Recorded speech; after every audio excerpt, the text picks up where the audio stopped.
চোখের দেখাই সবসময় সত্য নয়। সালেহ আলাইহিস সালামের কওম চোখে দেখেছিল কালো মেঘ। তারা ভেবেছিল এই মেঘ তাদের জন্য স্বস্তির বৃষ্টি নিয়ে আসবে, কিন্তু সেই মেঘের আড়ালেই লুকিয়েছিল এই কওমের ধ্বংস।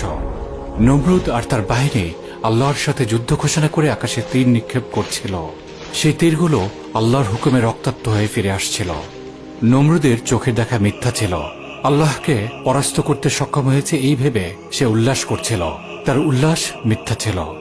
ফিরাউন চোখের দেখায় দেখেছিল সমুদ্র ভাগ হয়ে পথ হয়ে গেছে, যে পথে মুসা আলাইহিস সালাম এবং বিশ্বাসীরা পার হয়ে যাচ্ছে। ফিরাউন উল্লাস করে তাদের পিছু নিল। ফিরাউনের চোখের দেখা ভুল ছিল। ফিরাউনের উল্লাস তাকে তার দলবল সহ পানিতে ডুবিয়ে ধ্বংস করেছিল। ইহুদিরা চোখে দেখেছে তারা ঈসা আলাইহিস সালামকে হত্যা করেছে। তারা উৎফুল্ল হয়েছিল, কিন্তু তাদের চোখের দেখা ভুল ছিল, আর তাদের উৎফুল্লতা তাদের জন্য অভিশাপে পরিণত হয়েছিল।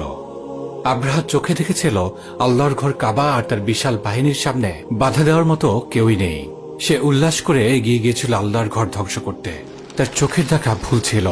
তার উল্লাস পরিণত হয় কাসফিম মাকুল, অর্থাৎ ভক্ষিত তৃণলতার মতো। তার চোখের দেখা ভুল ছিল।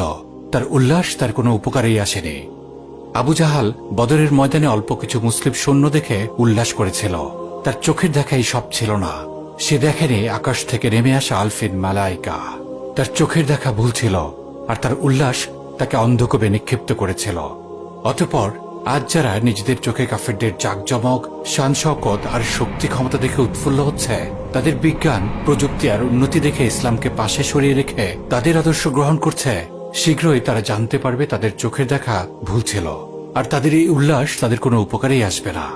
তারা কি জানে না যে ফাইন্নাল্লাহা আদুউল লিল কাফিরিন, নিশ্চয়ই আল্লাহ কাফিরদের শত্রু।